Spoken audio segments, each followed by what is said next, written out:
are some of those scenarios where in your early start to where you did music for people and they didn't want you to copyright anything. They didn't want you to get no publishing. How did you deal with that? What was your thinking when you was going through that? Hmm. Uh, a, a lot of artists thought they were just buying merch, I guess, so to speak. You know what I'm saying? Like I bought this shirt. This is my shirt. You know what I'm saying? And not knowing the details on splits and you know what I'm saying? Understanding that there's points in the point system in this. You know what I'm saying? So they'll just give you some money and which you've explained to them it's a lease, but they ain't heard nobody else on your beat or whatever, and then they hear somebody else on the beat, then they calling you like, "Hey man, that's my beat."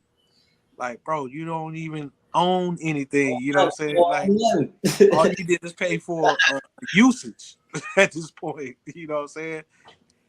And that goes back to the basics. You know what I'm saying? Are you even registered to even put your music out? Right, Why are you sitting up here talking about that's your beat? right, right, You know, right. ownership, man. Ownership. Learn what you're getting yourself into when it comes down to being an artist or a producer. Facts. Big facts. So what was one of the hardest lessons, Mo, that you had to learn being a producer that kind of caused you to kind of make that shift to really become more about the business rather than just loving music? Can you give us a specific scenario that you was in that caused you to say, man, you know what? Once I get through this situation, I'm really going to be about my business. Hmm. When what was the comment? Don't let nobody pimp your shit.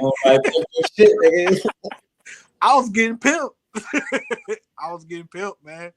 I was getting pimp and didn't realize it because they was feeding me jewels and little, you know what I'm saying, little money here and there that kept me happy and kept me in the lavish things and you know what I'm saying, just giving me a different lifestyle that I wasn't used to.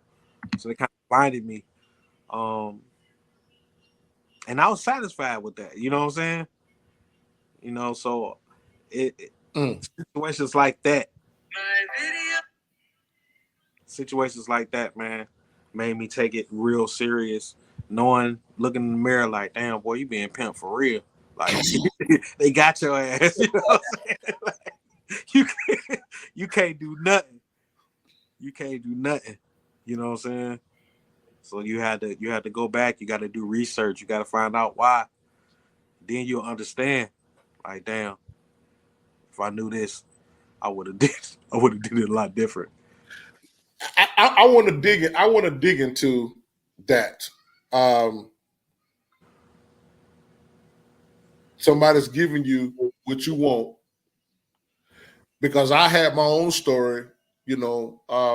Working with someone from Def Jam that got me into the business. I'm a session player, and I'm finishing songs. I'm doing bridges, putting piano parts in, horn parts in, and I didn't know the business. I only asked for, and he gave me what I asked for. I didn't ask for publishing because I didn't know about publishing. You ain't know nothing about it. I didn't know nothing about it, right? I just asked for a dollar amount and gave me the dollar amount, right? And so I've been in that situation too, where you ask for something and they give you what you're asking for, but what you should be asking for, you don't know to ask for. Right. And when you find out later, once you've already agreed that you will take this, and they give you what you ask, what does that feel like? What does that let everybody like? I want to know, what does that make you? Because I know with me, you mad, but you can't get mad because at the time they didn't mess you over because they gave you what you wanted. What you asked for, right? But you just was illiterate and ignorant And to not know what to ask for. Right. But the deal is already in the oven, baking, and you agreed to it. How did that make you feel? How did that make you feel? And like what did you go through mentally and psychologically? Like, what was that like? I mean, a lot of my situations like that was minor, but it could have been real bad. You know what I'm saying? Um, I remember a situation where I was working for a label, and I was there for service from Wednesdays, if I remember, Wednesdays to Friday or something like that. Um, the deal was $500 for those couple of days. Anything that I upsell as far as beats or anything like that, it's on my time, whatever. You know what I'm saying? But I need to be working with these artists, producing, putting out product. But I came across some paperwork, man, and it was a song that did pretty good. Um, got a video for it and everything. The investments that was put into the song versus what I got paid for just being there was times 10. You know what I'm saying? So I felt stupid. Like, you know what I'm saying? I didn't bring it up, but it made me realize like it's way more than just getting a dollar right now. You know what I'm saying? This stuff is life lasting, you know what I'm saying? It's never ending story when it comes down when you get deep into the business aspect and putting your stuff in properly. Like you can live off this stuff. You know what I'm saying? Not have to go to work. Um I felt crazy. I was humiliated, man. And I did all the work, you know? So it's like, damn. Facts. Like, what the hell? Are you serious? And then what you gonna go question the nigga like, hey man, what's this?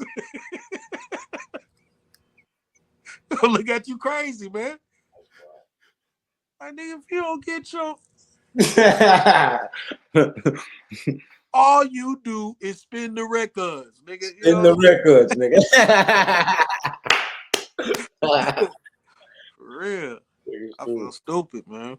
Hey Dot, you want to share a story, man, that you went through, man, that you kind of felt stupid in? I mean, going to all right, I got you. My first time going to like one of these like major looking studios here in Florida. Yeah, I already know what I'm talking about. So I'm gassed. I'm feeling so good. They got the glass John going on both sides of the booth, and I'm like recruited to come here. This particular like producer slash manager, he got two other artists that he's been working with for like about 3 years. You know what I mean? He been incubating. He been baby stepping them along, and he feel like he's been looking for a third member so they can put out this little, EP and grow, and they're gonna be his new 3-man rap group. You know what I'm saying? So long story short, I get there.